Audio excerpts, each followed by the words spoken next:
My name is Nico. I am the Urban Ag and Garden Coordinator for CGC, and we'll talk a little bit more about CGC as an organization and the program that we're running this through, which is Monadnock Grows Together. But first, before we get started with all of that, it's really important that we share our land acknowledgement. So I'll read this out loud for everybody.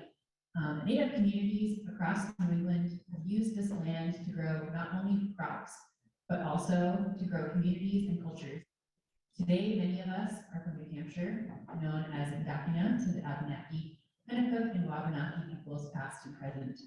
As presenters with Community Garden Connections at Antioch University, New England, we acknowledge and honor with gratitude the land and waterways and the people who steward Indakina throughout the generations and now.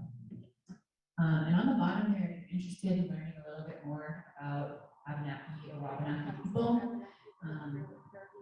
there is a link down there that's specific for the Abenaki people who are here in our area of Turtle Island or North America. And then if you're interested in learning more about Indigenous people throughout the world, the nativeland.ca is a really nice resource, and it shows traditional territories throughout the whole world, and being aware of that can help us to be better allies to that cause.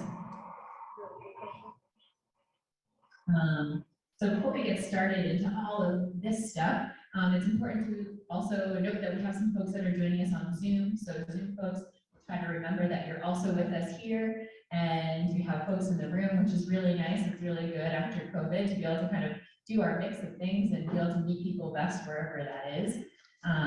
So I'm really excited. This is my first hybrid presentation. I'm not sure about my classmates and colleagues, but we'll do our best, and I'm sure we'll all make it through just fine. So like I said before, my name is Nico. I am a graduate student at Antioch University, New England. I'm in the Environmental Studies program and Environmental Education concentration specifically. So I work for Community Garden Connections, which some of you may be familiar with. And I'm the Urban Ag and Gardens Coordinator on the Monadnock Grows Together program. And that is something I'll explain in just a second. So I'm also joined by two of my classmates. So we have Abigail and Julie in the back there, and we are going to be taking turns sharing different information about garden planning with you, so you don't have to listen to just one of us talk the whole time. So CGC is a local initiative focused on food justice, community health, and educational outreach in the face of climate change and COVID-19. So we are through Antioch University, New England, and we've been around. Last year we celebrated 11 years altogether. So starting now, we're in our 12th year of being in the community and working with different organizations. So you can see the organizations that are up here on the screen are some of our partner organizations. So we work with those organizations to help set up community gardens and provide different levels of support depending on what the organization wants. So it's been really great to be part of that while I'm here in the area. So Monadnock Grows Together is really it's a free local resource for gardeners and small-scale urban farmers that are looking for advice, information, and support. Workshops and events provide a place for folks to connect with other growers. So there's all kinds of things that are happening. So definitely check us out on the Cheshire County Conservation website. It's down there on the bottom. So if you just go to CheshireConservation.org/Monadnock Grows Together, or you can kind of, if you just go to their website, I'm sure you can find it pretty easily. So for people that are growing in Keene, but also surrounding towns, and it's just to help folks gain access to valuable gardening resources. And some of those resources you can see up on the screen there. So one-on-one gardening resources and assistance. So it's going to be for me, and I'll be starting office hours here at the library again sometime in the spring. We haven't decided on the exact date, but Gail and I will be chatting about that soon. Free gardening workshops. So this is one of them. We have two others that are happening as part of our winter workshop series. I think you saw the flyer maybe by the name tag station. So there's a composting workshop that's already full. We partnered with Healthy Home Habitats for that, which is really great. And then Deb Hubby from Seeds of Solidarity down in Massachusetts is going to be doing a Zoom workshop all about growing food anywhere that you are. So whether you have a big plot of land, you have a small container on your back porch or your apartment, she's going to be talking about how we can make that growing food work for all of us, which is really cool. So that's going to be happening at the end of February. And then we also have our garden tool, I think, program that happens here at the library. We also have free seeds and saving resources that are here at this library, and then the Forestry Library in Marlborough. And this is all through NACD Urban Ag grant. They have a conservation initiative, so it's all throughout that. So that's a lot of information for me introing everything and talking at you. So before we get started, does anybody have any questions about those programs? Is there going to be another composting program so that people that weren't able to get a slot in the other one can learn about that? We haven't planned on doing another one, but if there's interest, we may be able to consider doing that. Yeah. It's definitely a small space. It's Healthy Home Habitat. So if there is more interest in it, it's definitely something that we can consider adding into either our spring or summer workshop series. Yeah. And nothing planned at the moment. Any other questions? Any Zoom questions?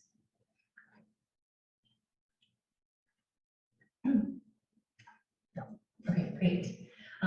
I was thinking we were going to be a much smaller group and I was going to have everybody introduce themselves, but I think based on the fact that we started a little bit late and we are such a large group, we might pass over that, and we have some folks on Zoom, so it might be a little bit difficult. So one of the things I was going to ask you to think about, and maybe we can think about it for our closing go around, is just think about the reasons that you're gardening today. What brings you to gardening as we go through this? So we are going to be starting to work on our goals. So that's why we're kind of thinking about why we're gardening. Our goals for the program or for our garden. So there's all these different ways that we can be thinking about it. What are we growing for? Are we going to be growing for preserving food? Are we going to be growing so that we have a nice big fall harvest and we have squash and we have things that will stay with us throughout the winter like potatoes and apples? Are we growing a salad garden so that throughout those warm summer months we have tomatoes and we've got lettuce and greens and maybe some cucumbers? Or are we really concerned about like native plants? Do we want to be thinking about our pollinators? Are we thinking about what might be great for, you know, some of our other native animals? So these are some kind of things we want to be thinking about. So then we also want to be thinking about what does our garden look like? Like I mentioned before, do we have a big plot of land? You know, do we have an acre that we're farming? Do we have a small raised bed in our backyard? Do we have container gardens on our porch? So think about what is that space looking like? Who is going to be there with you? Is it going to be you, a spouse, a friend, kids, grandkids, neighbors? And when we're thinking about these other people, how are they going to be interacting in the garden? Should we be thinking about with our kiddos? Are they going to be able to reach a garden bed that is, you know, 3 feet high? Maybe we should be thinking about putting something a little bit lower. Do we have accessibility issues with mobility? Should we be thinking about maybe doing something where someone can sit next to a garden bed? So in that case, we would maybe want the beds to be a little bit higher so you could sit and you can garden rather than having to kneel and garden. Where's the water coming from? So think about all of these things that you have that are going into your space and who's going to be with you there. So I suggest for doing this, all close our eyes and take a moment to visualize what that garden space is going to be looking like this year. Who's going to be there with you? What kind of plants do you want?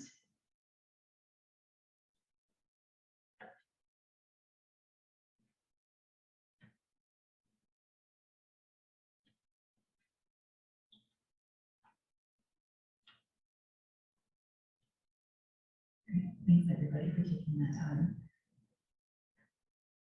So now is our time to start consolidating all of our ideas.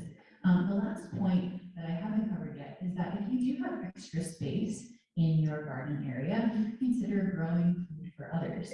So there is the Abenaki Seeds Project, which is out of the Kearsarge Food Hub. So it's not directly in our community, it's a little bit further, but if folks are interested, It's a really cool project where local farmers that have extra space are actually getting seeds that are culturally relevant to the Abenaki, and they're helping to grow those foods and then donating them back to an Abenaki specific food kitchen so that they can be eating culturally relevant food. So really cool project there. And then, so I would definitely check in with them if you're interested in doing that. That's kind of their own project. And then the Keene Community Kitchen right here in town, if you want to do something a little bit more local, you can check in with those folks about donating any extra produce that you have that might come from your very bountiful gardens. I know we all have lots of zucchini and tomatoes and things that come in these like big harvests during the summer. Some things I don't want. Okay, yeah. Okay, so they'll say they don't want zucchini, so don't grow zucchini for them. Nobody wants it because everybody grows too much. But it's definitely worth checking in with them and seeing if there are things that they are interested in before bringing anything over. I would definitely say that they would need to check in before just bringing anything extra. So we all have our planning packets right in front of us. So if we want to take a quiet couple of minutes and we can start jotting some of those ideas down, what are some of these goals that you might be having? What does a garden look like? And also, I'll just note, if you're looking at the workbook, it says your site because we have made this particular goals document for our partner sites so that they can be thinking about their gardens in a larger frame. But if it's just for your personal site and not for an organization or a garden site like that, obviously, you can just think about your garden in particular. So feel free to take a moment to start filling in some of those ideas. What are some of those specific goals that you might have? You know, did you have some maintenance needs? Did you have some access to water needs? What kind of vegetables might you be growing? So we're going to give you about a minute or two to start writing some of those ideas down. This is going to be an interactive presentation, so take some time, and then Abigail and Julie are going to come up and we're going to start talking about actually planning out what you're going to be putting in your garden in regards to planting and spacing and all of that stuff. Thanks, everybody.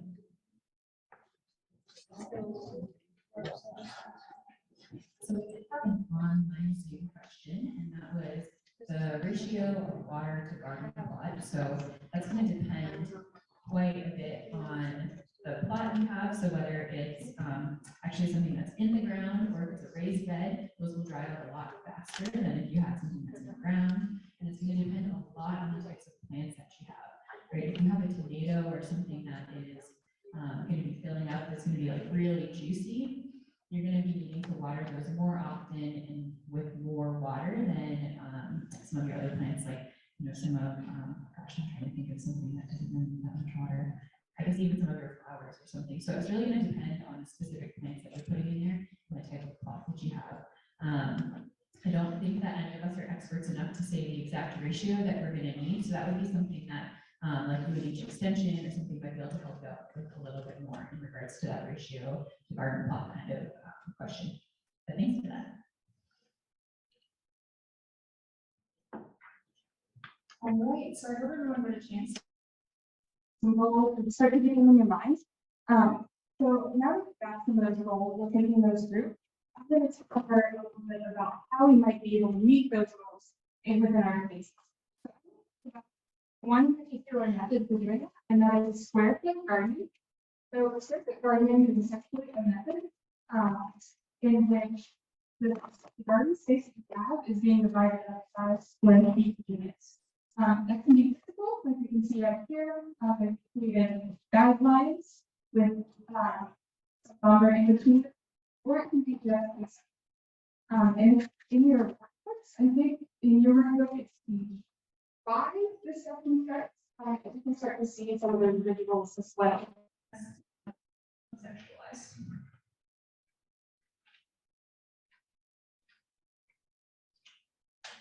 So square foot gardening, as you can see, it's a pretty easy way to visualize your garden. We can all kind of keep in our head that square foot unit. A lot of us are pretty familiar with that. And so that's a good way to think about how we want to plan our garden. It also helps us to think about how we can meet individual plants' needs because we're thinking about it as square foot units.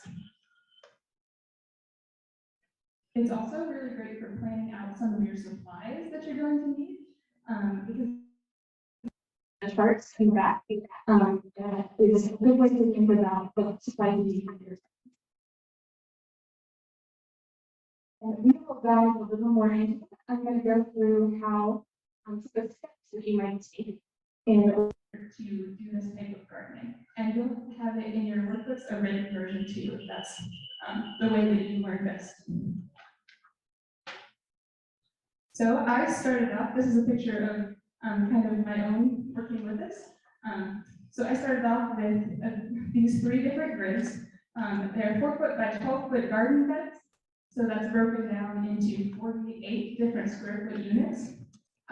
You can see that at the top, I wrote bed number 1. Maybe you would say the bed by the gate or the bed by the oak tree, something like that. But if you have more than one bed that you're planning for, it's going to help you remember which one goes to that bed, because it would be really easy to mix up and then be confusing. So just a quick title. You can also see down at the bottom, it says April, May, June. So you could do this on a month-by-month basis if you're planning successional plantings. You could also do it just by season if you're planning on planting just spring, summer, fall.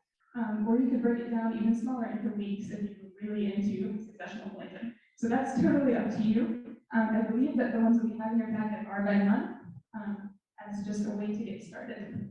And that way, you'll know, that'll help you to plan out some of your crop rotations in terms of what would be best there. It'll also help you to think about ahead about what you should be planning to plant. So the next thing is to add some of those physical aspects of your garden beds. So here it's kind of faint, but you can see that there's some shading in some of those squares. So that's just a reminder, maybe there's a tree in the upper corner, so it's casting some shade. So you're gonna think about that when you're thinking about what plants to plant where. Which ones are going to need more of that direct sunlight, which are going to be clear with that partial shade. So that's a way that can help you visualize how to best use that space. You can also see at the bottom, I put in that there's a trellis there. So in this hypothetical garden, I've got some trellises at the bottom. So that's going to tell me that maybe a plant that needs that support would be best there. So seeing that, that's helping me to start thinking about what this garden looks like. And so I see down at the bottom corner, I see that it's got full sunlight. It's got a trellis. So I can think of a few different plants that might be good to go there. So maybe some beans, maybe some tomatoes that need that extra support and that sunlight. So in my example, I went with tomatoes. So I have tomatoes in both of those squares. Now, the other really good thing about the square foot gardening is we kind of know how many plants can be in that soil based on the size, roughly. There's of course differences that we'll talk about in a little bit. But this chart actually exists in your workbook as well. So I would go over to the side, I would find tomato. And when I look across the chart, it tells me that it's 1 tomato plant per square feet is best.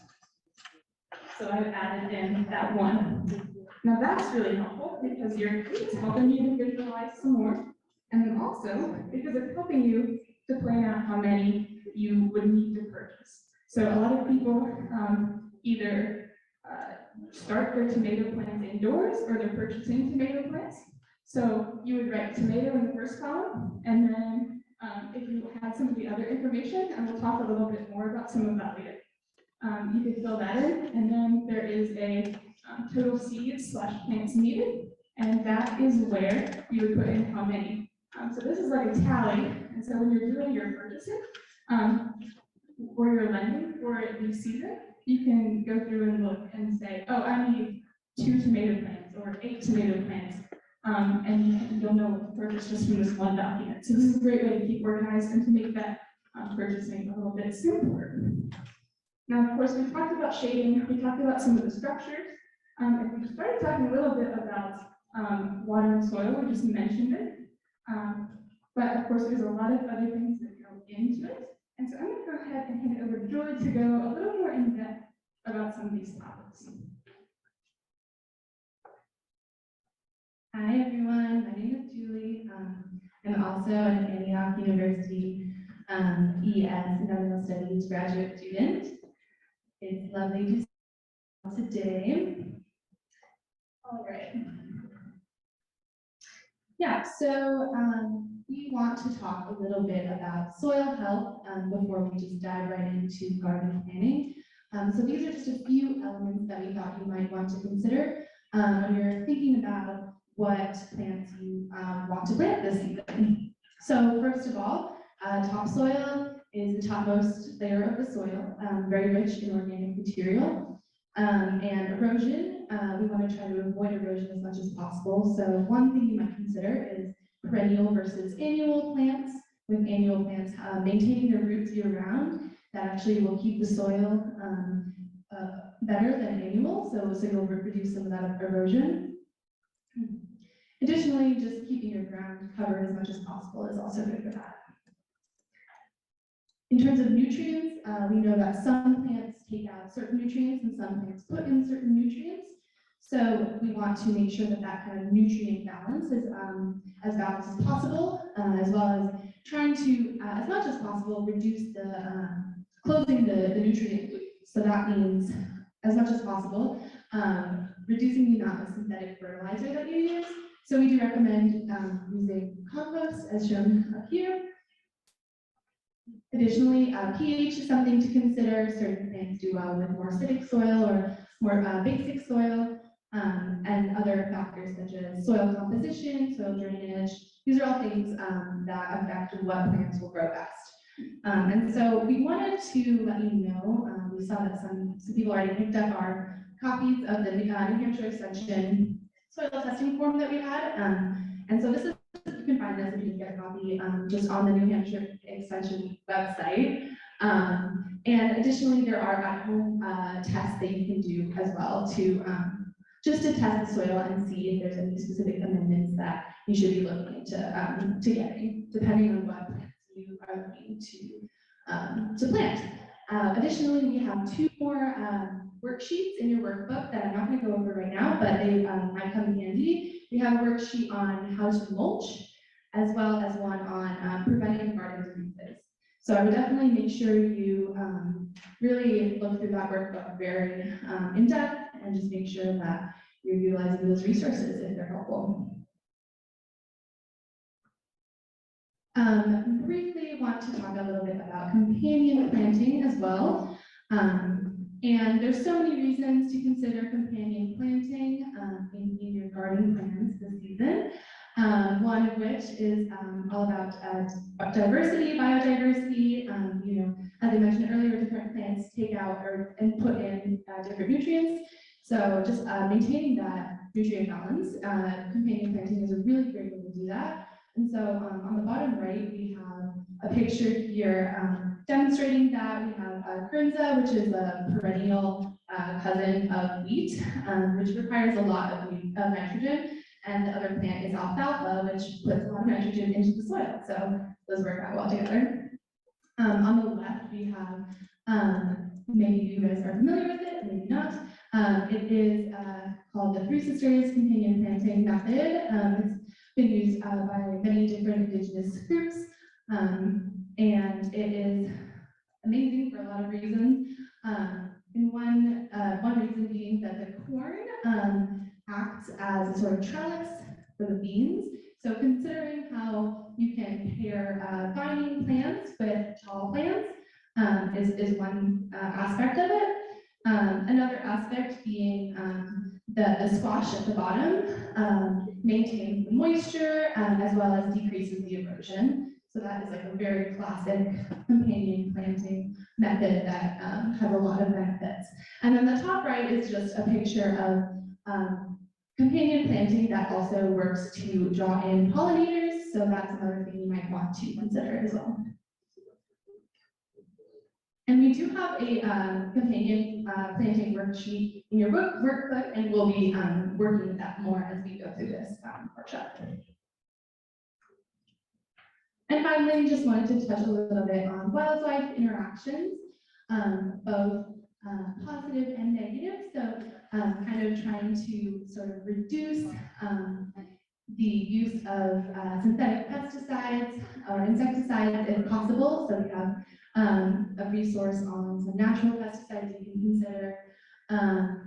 And on the right, just thinking about how can we cultivate our garden as a space for pollinators and for sort of the wildlife we do want to invite into our garden. Earthworms, microbiology that will help our garden function at a higher level. So just all the things that we kind of are hoping you'll consider as you plan your garden this year. All right, so now we're actually going to take some time to do a garden space planning activity. And would you like to explain the activity? Yeah, so we have kind of some different options. There is the kind of planning sheets within your workbook, if you'd like to start there. If you want to be a little more hands-on, we also have large grids in the back. Okay, there's 4 of them, so we can spread out if we're interested.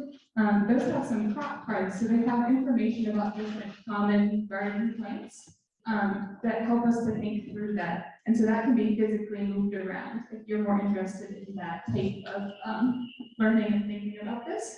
And we will also be available for questions and we'll be moving around. And of course, if at this point you'd also like snacks or anything, please help yourselves. All right, and we will get back together. We'll see how everyone's doing and determine from there. All right, everybody.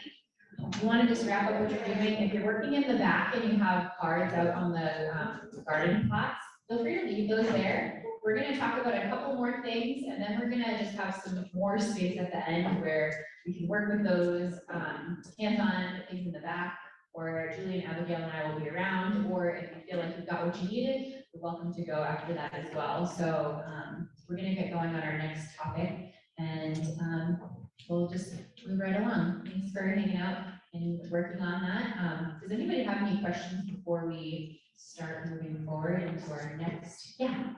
This might be too specific of a question, and I'm okay if you don't answer this. But when I was thinking about garden layout, one of the things I want to do is make cold frames for like leaf lettuces, spring, cool season crops, essentially. And I'm wondering if you've got a bed running east to west, and one end of it, like a 4-foot end of it, is dedicated to cold framing. Would that interfere in the summertime? Would that create any logistical issues with sun or wind or anything else if you turn like one end of a long bed into a cold frame? Great. Okay, so I'll repeat the question for folks on Zoom too. So the question is, if you have a raised bed running east to west, and you dedicate one end of it, like a 4-foot, the short end of a raised bed, to cold framing, will that affect summertime growing, right? Yes. Okay, yes. Where are you planning on putting the frame on the bed? On an end. So what I'm thinking is cold frame on at least one end, and then I'd like to see herbs on either end, and then maybe some down the herbs down the edges too, just to help with pollinators and insect repellents and all like that, so. If you make it small and light enough, you could just make it a portable cold frame, so it wouldn't matter where you put it. Right, because it could be detachable, and that's. Or you could put it on a rolling frame too. Yeah, yeah, okay, yeah. Great. Sounds like, that's what I was gonna say. We have some for CGC for our gardens, and they take 2 people to put on and off, but you can have those. So if you did a smaller version of that, you could remove them. Or if you had them, it might be a little bit tricky in the summertime with like storms or anything, but you could always have them so they lock open as well. And then they stay there, and you could just have them kind of folded open for the summertime, and then once it starts getting cold again, you can close them again. Okay. Yeah. Great. Thank you. Thank you. Awesome. Any other questions? Great. Thanks. And I think this is a good time to mention, like, we have lots of folks that have been gardening for a long time in this room. So if there are things that you think of that, someone has a question, feel free to pop in and offer what you have for expertise too. So there's lots of knowledge here together. So our next subject that we're going to be talking about really is our scheduling. So we've talked about what the garden layout might look like. We talked about the square foot gardening, companion planting. We have all of these things, and theoretically we have our idea for what our garden's going to look like, if we're going to do a pizza garden or if we're going to be doing any other, whatever it is that we want to be doing, whether it's a salad garden, etc. So we maybe have those things in mind. But now that we know what those plants are that we're hoping for, and theoretically the layout that we're going to have, we need to think about what it takes to actually grow those plants. So we have our soil ready, we have our layout ready, but all of our plants are going to be taking a different amount of time to start growing. So things we need to be considering are those specific plants and their lifespan, how long it takes to get them from seed to a transplant size, and then they can go in the garden. Or if we're putting them directly into the garden as seeds. So different plants require different, some plants require a little bit more babying to get started, let's say. So we are in Keene, we're gonna assume everybody's from the Keene area just for the sake of the program. So if you go to USDA, you can look specifically for your town. The Keene is right around 5A, 5B, and that's gonna help you when you look at your seed packets to figure out when you should be thinking about planting. That's gonna give you the last frost date for your area. So in your packet, you have 3 months worth of these calendars at the back. So we gave you March, April, and May. You should be eventually, once you kind of get this, those are like the bulk for starting, but you could be starting things as early as the end of this month, depending on what you're growing. If you're growing something like celery, it could take 10 weeks to go from seed to transplant. So you might be thinking about getting those started sooner rather than later. So anyways, we have these calendars in the back, and for some of the bigger weeks, we gave you suggestions on which seeds you might be thinking about starting depending on when they need to get planted. So some things like our tomatoes and our cauliflower and our peppers do really well as transplants. So it's really great if you can start those inside if you want to start them on your own. The other option is always to go to the local like Agway or something and go ahead and grab yourself those transplants, and then you can plant them as is appropriate for those plants themselves. So if you want to try starting them from seed, we gave you some suggested dates, but also if you look at the seed packets, they'll tell you how long it takes for them to emerge, what those transplant dates are. It'll tell you how far they should be spaced apart for seeds or for the transplants, what they like, whether they like sun, whether they like partial shade, whatever it is. So you can be thinking about those things. So you can be looking at them. And the seed packets will also tell you too the different varieties that you have. So some of the varieties of carrots are going to be better for pickling, and some of them are going to be better for eating right out of the garden as like fresh for your salads. Some of them are going to be better for cooking. So it really depends on what it is that you're hoping to do with those particular plants. So it's definitely something to be thinking about. It's kind of a lot when you think about it. So it's good that everybody's here now starting to think about how you're going to be laying everything out, because I think, at least for me, it took me a little while to wrap my brain around it the first year that I was like really getting into gardening, and I actually thought about what I was doing, because most of the time I was like, oh, I'm just going to grow tomatoes and put them in, and I'm going to grow cucumbers and put them in. And the first year I tried to be intentional, it felt like really overwhelming. So hopefully this packet can help you out and at least give you a little bit of guidance. Any questions about scheduling? We're going to talk about seed starting next, but anything about how we figure out when we're going to be going, when we're going to be starting the seeds and how you determine that? Okay, if you have questions after the presentation, when we have work time, we can definitely chat about that too in smaller groups. But for now, I'm going to turn it over to Abigail, who's going to talk about seed starting.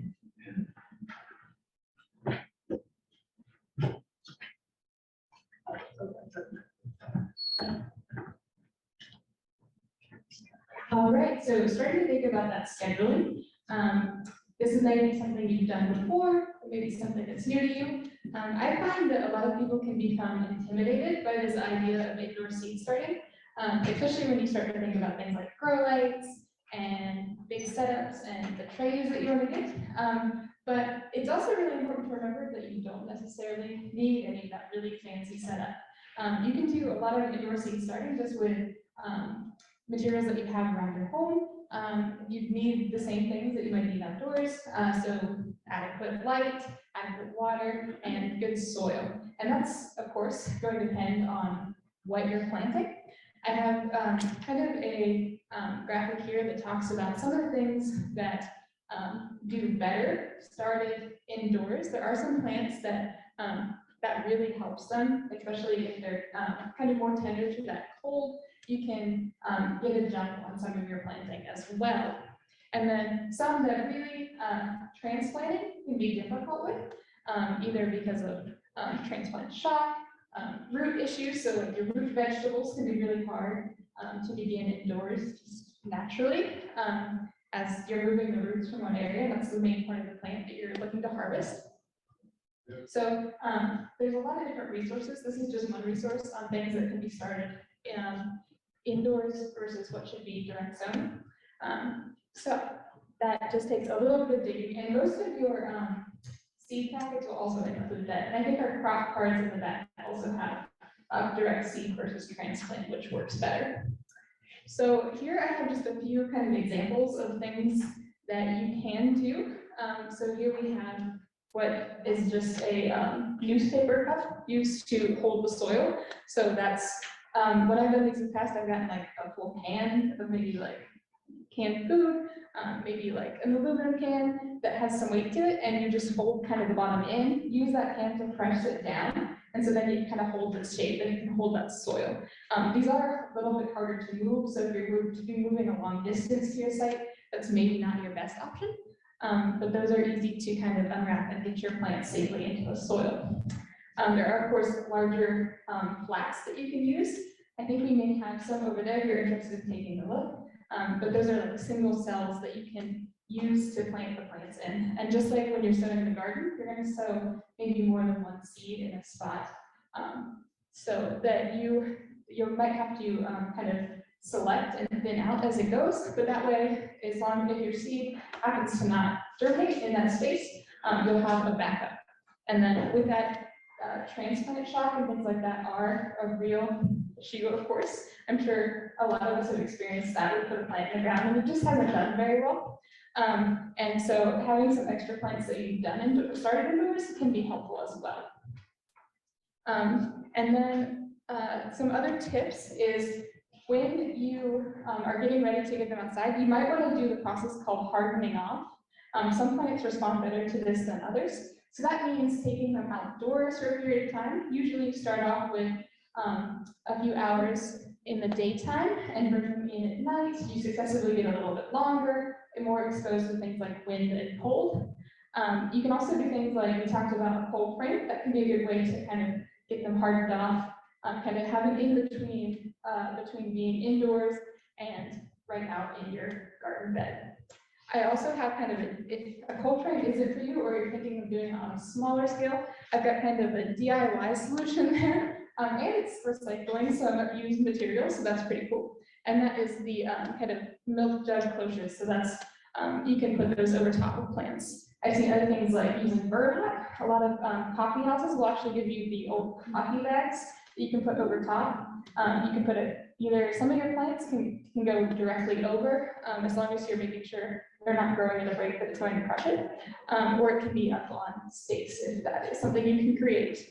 But there's a lot of different ways that you can kind of like baby those plants that you are transplanting. I also have a picture of a journal there. So it's a good idea to keep a record of your garden anyways, just because that can help you know what time frames you're looking at, like we've got in our workbooks.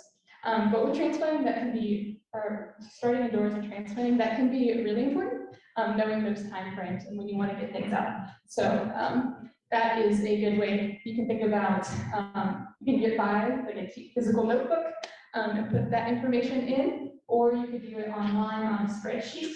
That can be helpful as well. And making sure you label your plants as well is really important. In our larger garden beds, we might know what plant it is, but sometimes these small saplings, it can be hard, and we don't want to put the wrong plant in the wrong space when we've so carefully planned out our garden.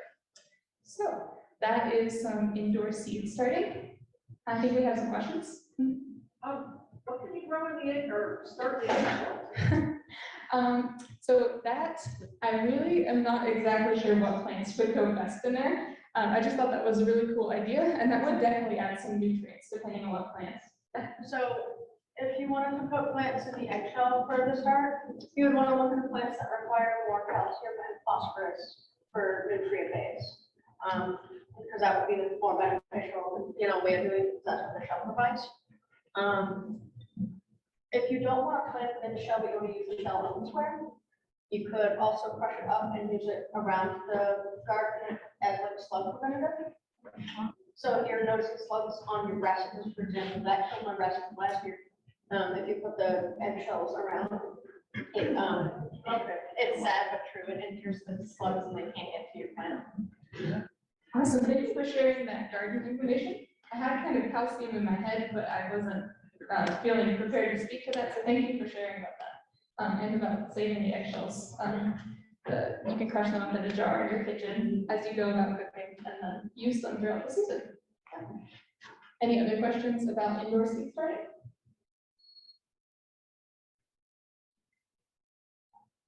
Do we have anything online? All right. Are those plastic jugs acting like mini greenhouses? Yeah, so these can be used, they're not as effective, of course, as a greenhouse, but they can be used to help protect, especially from things like wind. So you're cutting the bottom off of that jug, removing the top, and then you can put the top on as well. You can vary that throughout the day. And so that is just helping keep some of that heat within, and protect them from some of the other exposures, so like really heavy precipitation, wind, things like that. So I have these small greenhouse shelf things that I put on my balcony in early spring to try and plant sooner.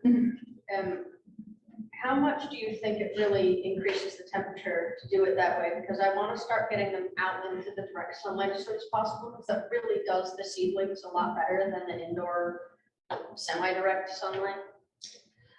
That is hard to know exactly, like kind of getting a ballpark. It definitely would increase some of that temperature, but it would depend definitely on where it was located, how much sun it's getting. But it is a really good idea, especially with things like transplants. If you want to kind of baby them for a little bit and give them that a little bit better chance, that can be a good way to go about it. So I don't have an exact answer on that, but that is a really good method.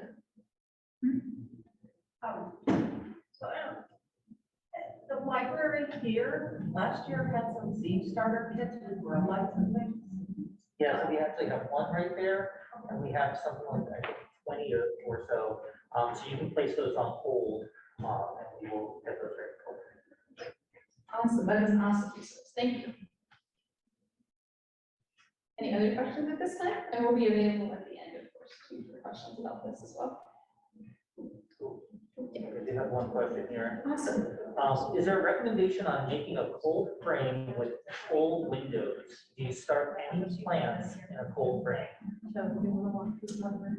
So you would, with your cold frame, I don't know if anyone has experience on the cold frame. Generally, that's used more to not necessarily start really early, but to kind of extend your growing season. A lot of things, kind of like a high tunnel in a larger version. It doesn't keep it as warm as maybe a heated greenhouse, but it does extend that. So I would start earlier. It would be just kind of thinking about what your window is, and then I'm not sure about exactly a cold frame, but there is most likely some research on how many weeks in advance that might set you ahead. And that would be depending on your frost date and things like that as well. Okay? Yeah, so relay this. Basically, it's gonna help your soil to different rocks quicker. So it will maybe allow you to get some of your plants that are okay with cold weather into the ground just a little bit sooner. So it's not gonna increase it a lot like a greenhouse might, but it's gonna allow you, with that sun coming through the frame, it's really gonna help it. I mean, but you can also use something like flat plastic to help your soil melt a little bit sooner from the winter frost. So The black plastic also helps with suppressing weeds, so if you're having that issue, It's kind of a super double win.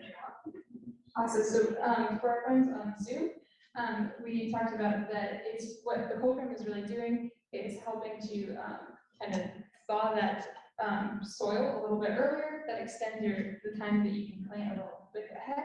And then we also have the idea of black plastic because that does the same job and it helps to suppress weeds as well. Is that all the questions on that? Unless there are any other questions in the room or online at this moment, we'll go ahead to our closing ideas. I'll hand it over to Nico for this.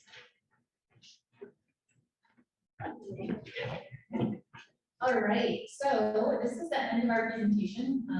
So we're hoping that maybe we could be thinking about something that you're excited to learn more about from the presentation, or something that you have learned that you're excited to implement in your garden. And really, we would love it if anybody on Zoom wants to populate the chat and share that with us, or if anybody in the room here today would like to offer up something. And after we have a couple moments to think about it, share, this will be the end of our presentation, so you are more than welcome to check out the seed starting kit that Jay mentioned that's over on the table there. We do have an online survey that we'll send out through the registration information that was provided, but also if online is not the best way for you to do that, we have paper surveys that are just by the door there, so if you wouldn't mind taking a few moments to fill out a survey, just to let us know how we did, if there's anything else that we could improve on, we would love to hear from you. And there's more resources too. Gail, one of the librarians here, pulled together a few books that are on a stand over there in the back corner, so you can take a look at some of the book resources that we have, and then feel free to have some time to work with those grids that are in the back. So thanks everybody for hanging out with us and learning and sharing your ideas. This has been really well attended and we're so excited. And does anybody have anything you would be willing to share with a larger group about what you're excited to learn this season, or something that you might be thinking about implementing for the first time based on, even if it's not something that you learned here today, but maybe something that you are changing about your garden already? Yeah, what is that? I just wanted to share my cold frame that I built was I think it's double planed, half of a sliding door. So it's quite large, it's quite heavy, and it's a piano hinge on the back of it, and built a frame that it sits on at a slant. And it works very well to extend the beginning and the end. But by experience, unfortunately, I realized that you can't keep it closed when it's hot, because it'll kill your plants. So you gotta put a 2x4 there so the hot air can come out the top. And something else that I'm implementing is just making biochar and putting that in the garden. And I found in the past couple of years of doing that, like my nettle in that area with the biochar is much more green. The leaves are really big compared to like the wild stuff around the back of the house is smaller. So it definitely helps to bring in nutrients because that's home for the healthy bacteria and all that charcoal. Thank you so much for sharing that. That's great. Yeah. You're not alone in the frying your greens with the greenhouse situation. I did that on mine last year. So, can you explain to me what you meant with Biochar? Yeah. It's this process of pyrolysis, I think. Like I worked at the Japanese restaurant that closed down, and I collected all the chopsticks. Yeah, it's weird, but actually the wood that you want to eventually be biochar, whatever you choose should definitely be the same size. And then you put it in a metal container, and that's like the toughest part to find, an enclosed airtight metal container. And then I put that inside a 55-gallon drum that has the top cut out. And I put another 55-gallon drum on top of that with the bottom and the top cut out. And I, before I put that top piece on, I pack it with wood around the metal container that's in the bottom, pack it with wood. I have a fire on the side. I put the coals in it, start it, and I put that tall one on top. and there's holes in the bottom of the bottom one to get air coming in, just little holes. And, you know, you let the fire go through, and the next day you'll have these chopsticks, all these little charcoal pencils. And you just break them or you draw with them or whatever. It's very cool. But just think of things that you could do. It should be all like homogeneous, equal size for whatever you use. And then you have to find a metal container and then cut some 55-gallon drums. Or you can just do it at my house or whatever. They're all showing up. Awesome, thank you for sharing that. For folks online, really quick, we were just talking about biochar and the process of making biochar, and how that is a way to add nutrients into our garden spaces. Fire or heat really helps to unlock those nutrients from the cells that they're in, so it makes it more bioavailable for our garden spaces in this case. Awesome. So this has been helpful and it's brought to life. I tend to just throw stuff in the garden. And I don't afterwards, so this is good. I feel like I'm gonna be more organized, that we know about these things, where we're gardening, all this, you know, companion planting, but I'm gonna see the benefits of it. Let's put it that way. So thank you. I also have a question for anybody here. I have borage in my garden, which are on the edge, which is beautiful. Has anybody ever made tea of the leaves and used it? Have you used it as borage? Yeah, those little flowers. Yeah. They're edible. Yeah. Okay. Yeah. It's like covered. Yes, I think all parts of the plant. I'm not sure about that. Well, yes. So do you ever make a tea of the leaves? I hear it makes a very good. Apparently the roots are really big, so it has a lot of. Yeah, like, it's really productive. Yes, I think it is edible. And it's also good. I was like making utensil tubes. I so like it's a great business talent. Perfect. Comments from online? We do have one question. Sure. Let me go back for a second. Do you know, can you speak to, are there seeds available from the Frost-Free Library in Marlborough? The question is, are there seeds at the library, and how do we look at giving them back to preserve native seeds? I'm sorry, I didn't read this correctly. Are the seeds of the Frost-Free Library native, and how do we look at giving them back to preserve native seeds? So I clarified that we're not speaking about the seed library at our library. We had heard that there were seeds at the Marlborough Frost-Free Library. It should be part of the Monadnock Grows Together program. And I can't speak to what types of seeds are there specifically. I haven't been there. And it's kind of the same for the Keene Library, that the folks that are here are in charge as one of the partners of the program to making sure that they get those seeds. So it would be something to check in with that library specifically about. Awesome. So my background is primarily in ornamentals. I'm a landscaper by trade. I still work for one now. And I get really hung up on wanting to make my garden beautiful as well as functional. So we always have to weigh form over function or function over form. But my issue is I really feel the need to grow my food, whether it's beautiful or not, but I also want it to be beautiful.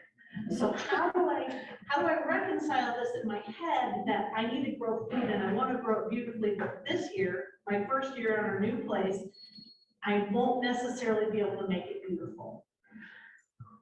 I'm sorry, I've been looking into that theory too, so I come from a place of wanting to garden, but make it look pretty, because I love how things look, and I picture it like, Why do we have to have straight but I rows? picture it piece by piece, like what tree and what bush and like how the garden, yeah.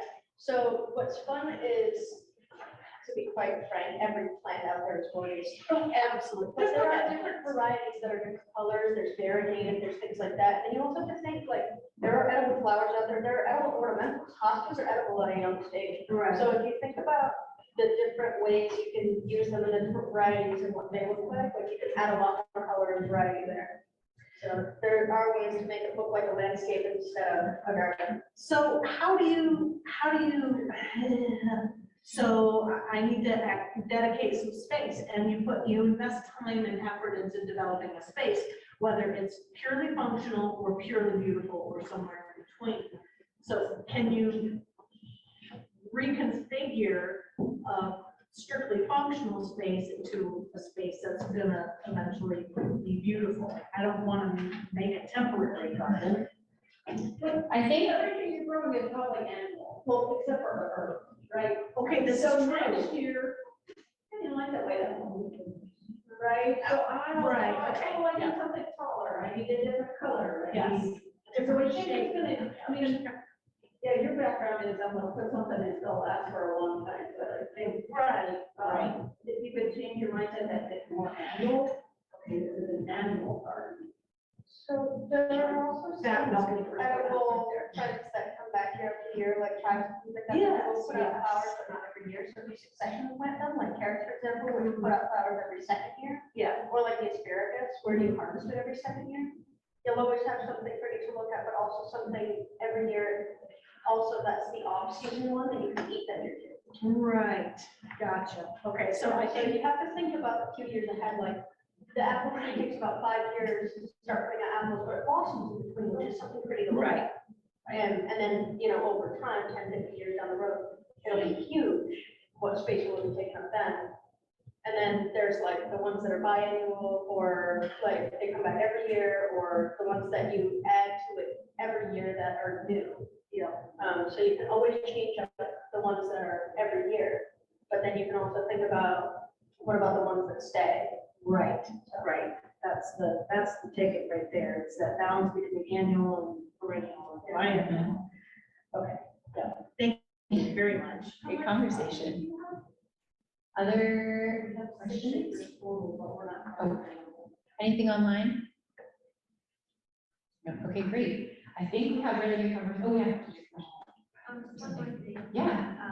I took a course in Massachusetts for permaculture Yeah. design, and it talks a lot about how you can stack functions.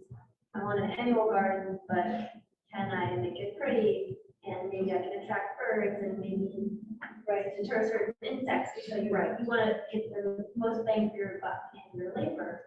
You want it to be efficient. Actually, the flyers that come in that co-op right now, that same person that I took the course with. But if you want to look online, there's tons of resources of how to make things aesthetic and functional based on the permaculture design principles. I would definitely. That's kind of what I was thinking too, as well, because I've been reading a lot of permaculture the last few years, so I didn't take the course, but I basically buy permaculture textbooks, and just deep read it myself. But it's so true. You're thinking about every layer of function, beauty, edibility, from what's under the soil and in the soil to everything at the top of the canopy of trees. And you can plant and vary it from like beauty to edibility to functionality. Like just a small picture of what I imagine is like this small walking area in your permaculture deep forest is what I would call it. And it would be like an older apple tree that has grapevines crawling up there. And it creates like a natural flow. So you walk through the area, and then underfoot you might have like woolly creeping thyme or something like that where it's edible, and it doesn't necessarily come back if you don't want it to, but you can also eat it. But it's also soft, so you could walk on it barefoot, your animals could play out there safely, your kids could roll around in it, whatever, and it's safe. And then you have like your bush layer, and there's like interplanted things, and so every square inch is used, but it also brings in those healthy, animals and insects that you want, and prevents a lot of things too. But permaculture is every really- single layer is important. Yeah, permaculture is a really good thing to look into if you're looking for something like long term. It sounds like we have some really good conversations that are going. I want to wrap up, and folks that are interested in working in the back and that are interested in continuing those conversations, feel free. We have the space until 4 o'clock. So feel free to stay and work through that, look at some of the resources that we have laid out for you. Anybody else like to share anything they're excited about? If not, we can wrap up and say, thank you so much for coming. We really appreciate it. There will be an online survey. If you could take that, that would be great. If you are better at paper, there's a paper survey by the door that we would really appreciate if you took a couple minutes to fill out, but other than that, thank you all so much, and happy gardening.